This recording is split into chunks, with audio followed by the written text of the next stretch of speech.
रही जाई देहिया ईट के पैट के रतिया बिताई हमर रुआत बैठ के। ए सखी रही जाई देहिया ईट के पैट के रतिया बिताई हमर रुआत बैठ के। जेकरा से कहीं भीतर के मरम दम घुटाता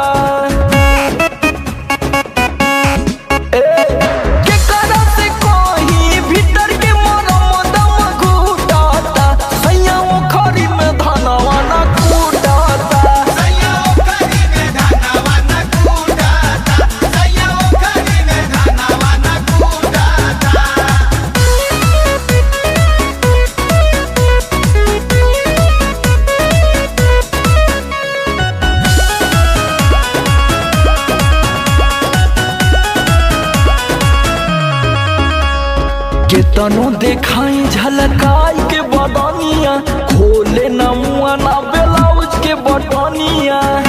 ए सखी बबलुआ काम ना करेला का। केतनो देखाई झलकाई के बदनिया खोले न मुआ